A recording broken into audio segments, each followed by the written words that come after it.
comes FC Hollywood, and in the States now is Lionel Messi and Inter Miami.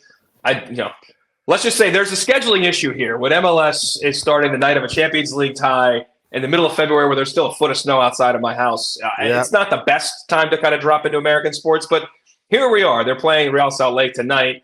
They are by far the favorites to win MLS Cup, plus 3-1. The closest next two teams are Columbus Crew, the defending champs, at 8-1, and LAFC, the defending runner-up, at 8-1. When you look at, obviously, Suarez coming in and all the hoopla and the preseason, debacle is a strong word, but there was a lot of stuff going on that wasn't all positive in terms of how Inter Miami did their preseason. Like, are they a deserving favorite to be the favorite to win this cup? Let me say, if Inter Miami played anybody else in MLS in a one-off game or a two-headed tie right now, I'd back Inter Miami. But of course, it's not that simple. My issue with Inter Miami is while it's an incredibly stacked squad, it's an aging squad. And it's a tough league. Between the length of the 9 months, the travel, and then again, throw in Copa America, throw in the Paris Olympics, that will again kind of not stretch and test the squad through the summer months, then going into playoffs. My concern around Inter Miami is not about whether the squad is talented enough. It's about whether they have the legs, how they can cope with injury or omission of any one of their stars.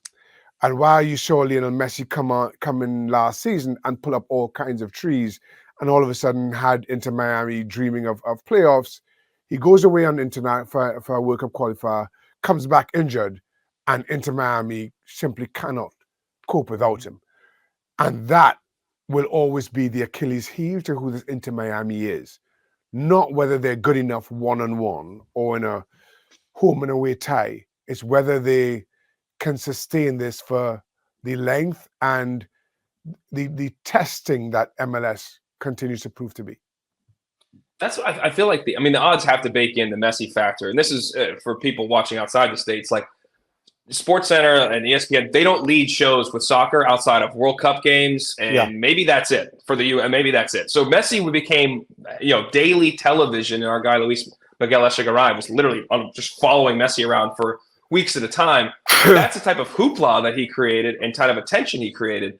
But that said, that doesn't mean you're going to guarantee results. And when you're playing through the summer months and into the fall months, this calendar is hard. When you're flying back to Argentina to still play for them if it's going World Cup qualifying, but obviously Copa America this summer. Like, who was the most important player or players on this team outside of him and some of those core older guys? Because he could miss 6 to 10 games in the summer, which is a third of the season. Jeez, I couldn't. I'm not sure who's the key player outside of those core guys. And the trouble is, again, we spoke so much about Inter Miami the second half of last season. We didn't before. And there's a reason for that. There's a reason that Inter Miami drew no headlines before the arrival of Lionel Messi. They were a poor team. And once, as I mentioned, once Messi got injured, they went back to being a poor team. Yeah. And that for me is a big challenge for them. With their players, albeit aging players, I think the others have raised their game, and you saw that, and play with their confidence.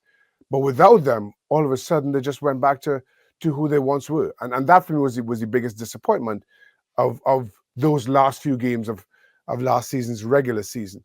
That a team that had shown so well in the few weeks previous, you take away the spark that is Lionel Messi, and players who were outstanding, all of a sudden regressed, and that was a disappointing. And that's too, and that's, as American soccer fans trying to understand, he excelled in Leagues Cup and the U.S. Open Cup, which are two different cup competitions, one between the U.S. and Mexico involved. The U.S. Open Cup is more like the FA Cup historically, or other open division tournaments like that around the world. The actual league, they continued to struggle in, and then once he was hurt, never got over the hump. Yeah. So let me ask you kind of a bigger picture question. We have the 2026 World Cup coming up. As we mentioned, how important Messi has been, how much attention he's gotten. I don't see them winning the MLS Cup. There's no way I would bet it. Those odds don't provide any value, and I don't think they're likely to win it at all, given everything we've just said. What is the mission? What does success in this standard we're looking at from like a global soccer perspective and a micro perspective with America and also hosting the World Cup in a couple of years? Wow, that's a good question, Dan. I'm listening in terms of listen. I am a huge fan of U.S. soccer and MLS. I went to university here in the U.S., so I know exactly what the soccer scene was through those late 80s and early 90s. So recognizing how far it's come in the 30 years since, I cannot help but be a fan. Of course, U.S. also hosted a World Cup back in 1994, and you saw how much the game grew then as a result of that. Going into 2026, I would like to see MLS continue on its upward trend in terms of global visibility. More and more people taking note of what's happening here in the US in terms of that league.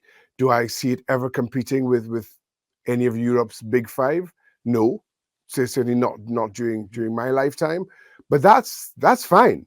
I think the league continues to show strength in developing players, maybe to move on to those European leagues, and give other players who maybe fall just outside of that level real opportunity to play a high level of the game. And I think the World Cup again brings the highest level of the sport to these shores and makes new fans of the game. I think that is a true value that hosting World Cups bring. In seeing the best that the world has to offer, I think you cannot help but make new fans. You cannot help but bring new eyeballs to this sport. And that I hope is the legacy of 2026. You preach, my man, preach. I will say this in the short term. I've seen more Messi pink jerseys or the black jersey with the pink on of Inter Miami than any Inter Miami jerseys ever. They're all over. Little kids are wearing them all over the place. Yep. So the start of the season is important to just continue to build popularity and build an awareness around the league in this country. And again, to your point, globally, Messi is a draw. People are paying attention to what he's doing. Early season. This is a bit of a tough question, but our producer Rob put it in here, so I'll ask it for you. First 10 games. Their record is what after 10 games? Oh. I'm going to say the record is 6 wins, 2 draws, 2 losses. 6-2-2. Okay, I'm sure they would take that, and I do believe the U.S. Open Cups, like they get to focus on league games early, which actually helps them kind of bet in, and we'll see if they actually have success. Shaka, great stuff. Appreciate your time as always. Catch ESPN FC live here on YouTube Tuesday, Wednesday, Friday, noon Eastern time, and then you can get the show every day, 6 o'clock Eastern.